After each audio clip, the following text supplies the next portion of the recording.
Yo guys, welcome to a new video. Today I watched the Dora and the Search for Dorado.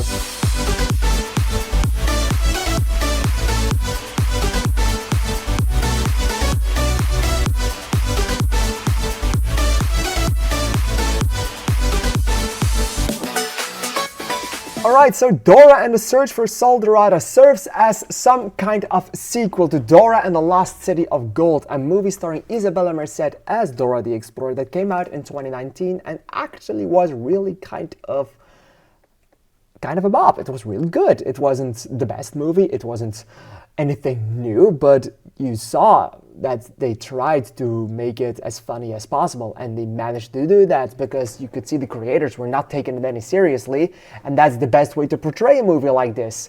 So when they announced a sequel like 3 weeks ago, when they put the trailer out there, I was skeptical because it serves as a sequel, but you have none of the cast of the 2019 movie because they're all too old now to portray these roles as teenagers.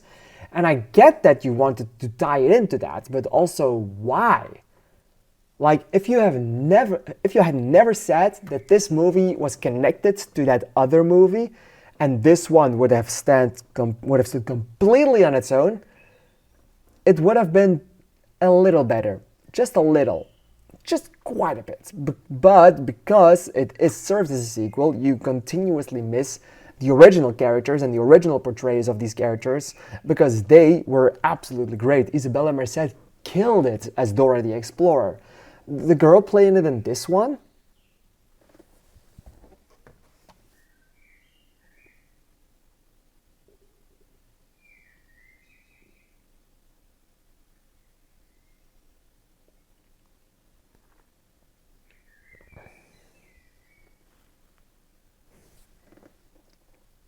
Samantha Lorraine, she's also really good in the role, and she is also a perfect visualization of a live-action teenage Dora, but she just feels like she's not as good as Isabella Merced in that role was because she was the original, and she did it the best beforehand. And if it was first Lorraine Warren, what the fuck am I saying? I meant Samantha Lorraine. Then it would have been... I don't think I would have preferred Samantha Lorraine over it because I like Isabella Merced as an actress so much. So there's also something with that. I like Isabella Merced more than I like Samantha Lorraine because I know Isabella Merced more. And that's something that's mainly due to me, but maybe you, if you watch this movie, you will prefer this version of it. And the characters are done very well. I do think Diego is better in this one than it was in the original. And I have no idea even why I'm judging this movie in any kinds of way, because I am definitely not the target audience for it. But I feel like as a Dora the Explorer stan in my childhood, for me it was in Dutch, so there was no Spanish in it. It was learning English, so that's a funny gimmick for you. That's how you know that I watched something else as a kid. I watched Dora the Explorer as a kid in Dutch, and they learned me English. Just for fun. But I just liked the 2019 movie a bit more. And this one, the story kind of felt like the same thing happened all over again. I mean, this time she isn't going to high school, this time she has to work, and this time she has to earn some money, and this time she is doing some other things, but it's still that same kind of story with the same kind of extra characters that you don't really care about, but are also fine enough to be in the group, and you don't really hate them, but you know they could have been just Diego and Dora, and it would also been fine. And we have the enemy that's really bland and it's really boring, but you know they try to do something with that story, so that's interesting enough. And the entire Dorado thing in the end is interesting enough. And there was this entire gimmick at the end with the gold, and I really like what they did with that actually, and I thought that was pretty damn well nice. There's only one character I absolutely hated in this one, and that's, okay, more characters, but there's the second main bad guy that I really couldn't stand for anything that he did because it was that incredibly cliche. And it pains me to say, Boots. You had Danny Trejo and this big CGI monkey that was horrifying to look at, but looks like a live-action Boots. And that was awesome. Especially because it was voiced by Danny Trejo. In this movie, we have a regular monkey.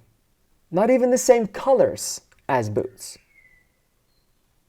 And not even the same kind of, well, no. He did wear the same kind of color in his boots, but it didn't feel like Boots. And especially if this is some kind of legacy sequel, then you really should have taken that same kind of Boots. Like, it should even look better now because we're 6 years in the future and you can make better things with CGI right now. Okay, I'll take that back. In 2009, CGI was a bop, and right now it's shit most of the time. But you know what I meant with it. I hated that Boots looked so incredibly different. I hated that the parents were different because, well, I can expect and understand why you would recast the kids, but everyone else in this movie could have gone back for it. It's probably just a cheaper way that they did it with this one, just to make a little bit more money out of it. And the story didn't really work, and the characters were not that great, and they all did a fine job, but I really wasn't feeling the vibe. I was totally on board with the first 30 minutes of this movie. Like, the first 30 minutes were unserious, were exactly like the 2019 movie, just with a little bit more hesitance towards the characters, but still a pretty fine movie. And after that, it just lost me, and I wasn't really that interested in it anymore until the very end of the movie. And there's something I absolutely respect this movie for, and that's what they did in the first 5 minutes, killing off a major Dora the Explorer character. I thought that was genius. Am I happy with how they handled most of these characters? No, because they kind of make it look, and it was also in the original one, but there they had a funny gimmick with it. Right here it's just a weird gimmick, where it just feels like they gave Dora the Explorer schizophrenia. I don't know why they do that. Just have the monkey talk. Just have a map talk and sing. Just have a backpack that sings. Like, everything is unserious in this movie, then completely lean into it. Don't make all these things look like Dora is crazy in her mind and crazy in her head. Like, in the first one, they also had one small little gimmick with it, where she looked into the camera and thought, like, can you say I don't know what the word was, and Michael Pena was just looking behind him like, she'll grow out of it. That shit was funny as hell. Would they have made many more jokes around that? I wouldn't have liked it anymore. So yeah, that's what you get. And then this one, it bothered me a little more. What the fuck are you? You're not a fly. I have no idea what it is, but it looks like a fly. Alright, in the end, I hoped I would have liked Dora and the Search for Soul Dorado more. And yes, you could take anything in this review with a grain of salt, because I am 25, almost 26 years old, and I'm definitely not the target audience for this one, but somewhere I do think I am, because I am one of the guys that grew up with Dora, so of course I will watch the live-action variant movie of it. I even watched that Kim Possible bad shit live-action movie in 2019. Alright, with that being said, that's everything I have to say about Dora and the Search for Soul Dorado. I'm gonna give this one 2 stars. I did not think it was that great, but I respected some things in this as well. What did you think of this one? Please let me know in the comments down below. It is a fly, by the way. I want to thank you for watching. What did you think? Please let me know in the comments down below, because I'm really excited to hear your opinion on it. I want to thank you for watching, and I'll see you in the next video. Thank you, and bye-bye.